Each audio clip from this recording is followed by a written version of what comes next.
days are never ending, when the nights are feeling lonely, there's a place that I can go, where the birds are free to roam, in the sky, flying high, over fields of green, and where the stars inside the sky, we're the last ones shining bright, pushing through the storm tonight, we'll be burning on and on and on. We're the stars inside the sky, we're the last ones shining bright, pushing through the storm tonight, we'll be burning on and on and on.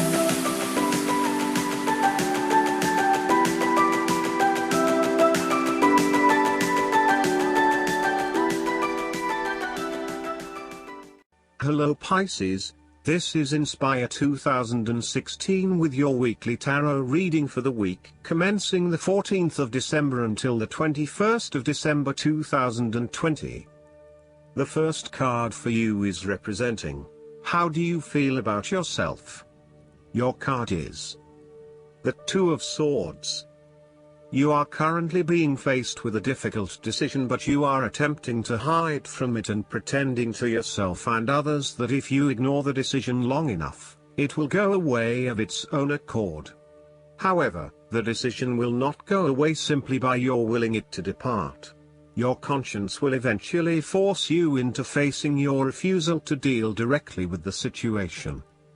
The Two of Swords therefore serves as a reminder that life's decisions are frequently quite difficult and raise the possibility of painful consequences. However, you must take the bull by the horns and make your decisions with your best intentions, fully aware of the possible consequences. Avoidance will ultimately lead to a greater conflict.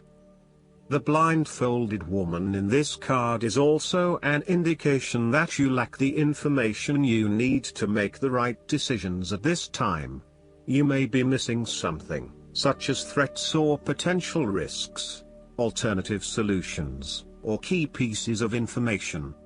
Once you are able to remove your blindfold and see the situation for what it really is, you will be in a much better position to determine your path forward. Research your options more widely, seek outside opinions and feedback, and ask yourself what you are missing here. Why is this decision so challenging to make? What extra information do you need? The Two of Swords often represents a stalemate where there is no winner or loser. You may be at loggerheads with another person and failing to see each other's points of view. What is needed is a truce, where you either agree to disagree or you seek to understand each other's points of view before coming to a final solution. Thus, not only does this card represent potential conflict through a stalemate, it also represents making peace through a truce. Similarly, the Two of Swords can reflect indecision and being at an impasse with regards to an important matter. Again, there is only so much that you can try to put off. At some point or another, you are going to have to make a decision or have a point of view in order to get things moving again. The second card for you is representing, what do you want most right now? Your card is the Four of Cups. What do you want most right now is change and a new beginning in any areas of your life. You are bored or dissatisfied with the status quo. You may be feeling disengaged, apathetic, or unmotivated. Life has become stale or flat and there is little that excites you anymore. To overcome this, the Four of Cups suggests a need to re-evaluate your situation and to look deep within your own psyche to find understanding and meaning.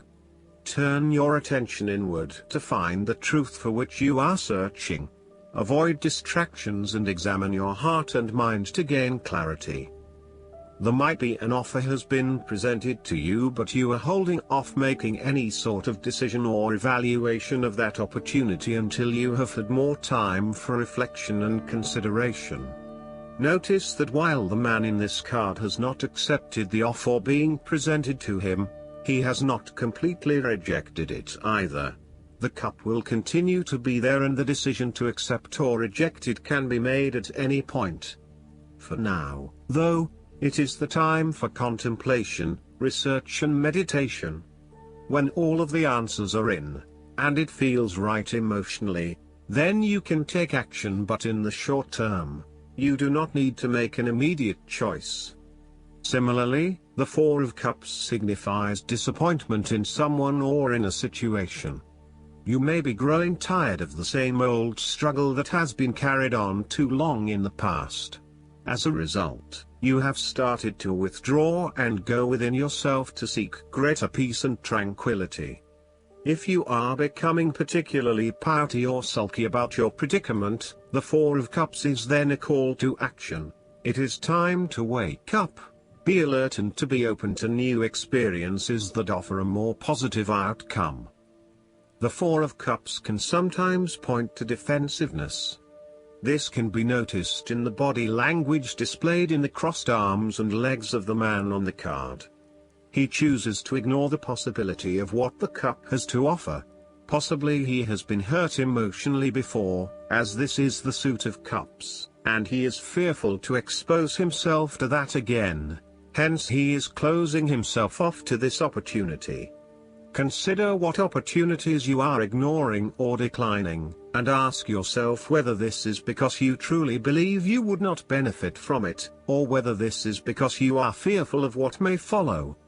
Be mindful of any defensiveness in your responses and reactions. The third card for you is representing your fears. Your card is the Nine of Cups.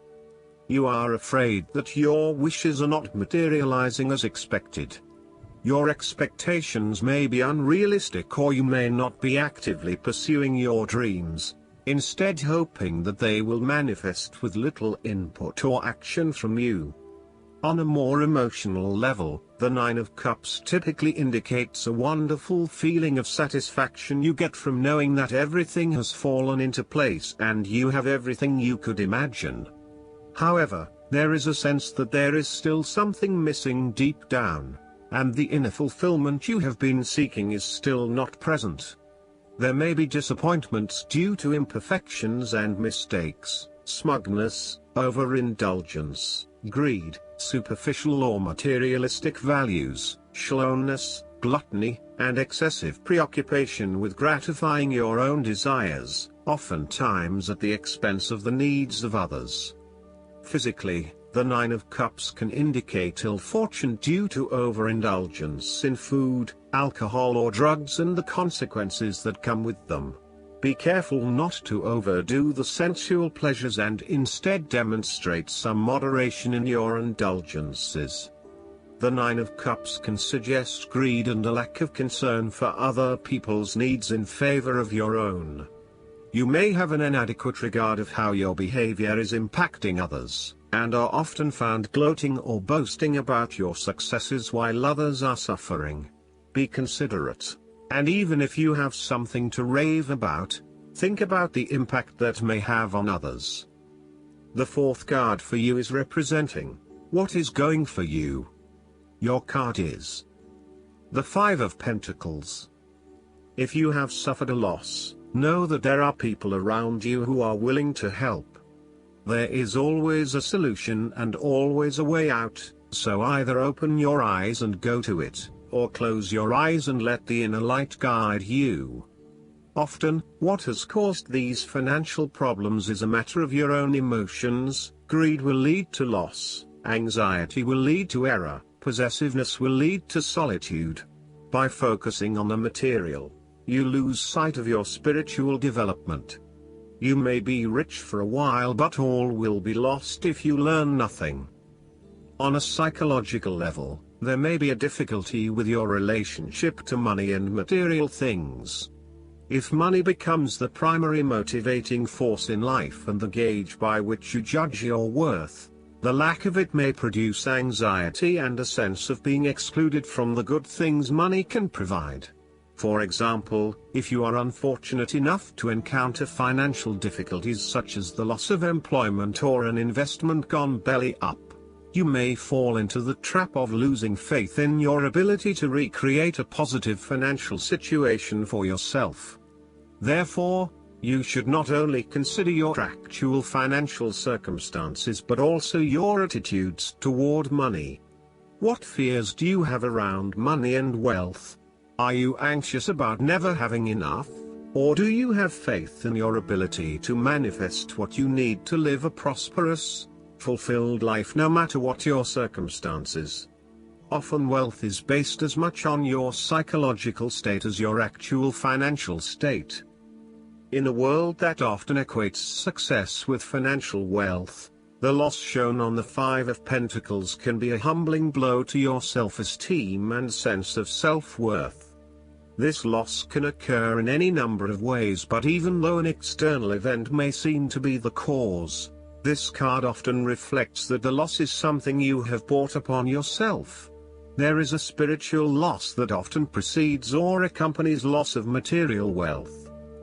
The Five of Pentacles can also point to a time of being alone, feeling abandoned, ignored and unwanted. You may be excluded from group events or you are being ostracized by others. You are in desperate need of support and comfort from those who actually care. The fifth card for you is representing what is going against you.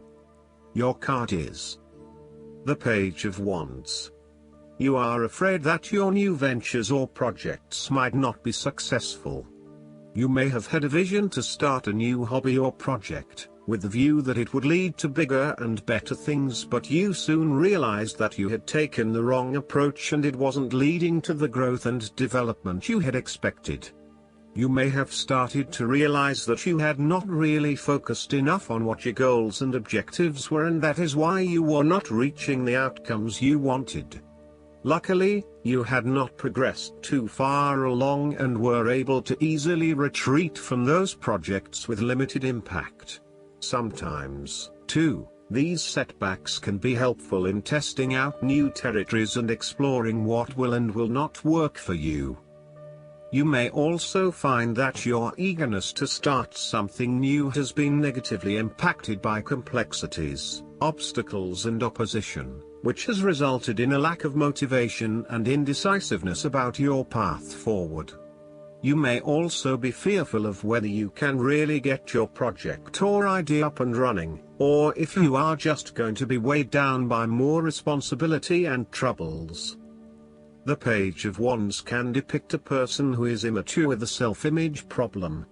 It could be someone who is mean-spirited and aggressive, or someone who is helpless and always a victim. This is someone who never has anything good to say, is always pessimistic, and always brings everyone down. This person undercuts your enthusiasm and your self-confidence. Often, this is a superficial, lazy and arrogant person, one who is unwilling to make an effort, and is uncooperative and impatient. The last card for you is representing the likely outcome that you may have. Your card is the Ten of Wands. There would be the completion of a cycle after a period of struggle. You are finally reaping your rewards after investing a lot of hard work and effort. You have fulfilled a creative venture, realized a dream or accomplished a major goal, and now must deal with the consequences of that fulfillment. However, even with the achievement of your goal, there comes with it great responsibilities and commitments. While you have reached a point of completion, you are becoming starkly aware that you must now carry on with the responsibilities you have laid out for yourself, in order to ensure ongoing success. The trouble is, however, that these responsibilities may become too much to bear and you are struggling to let go. It is a bit like the business owner who creates a flourishing business but who is unprepared to delegate some of her responsibilities to the staff, and ends up working 70-80 hours a week.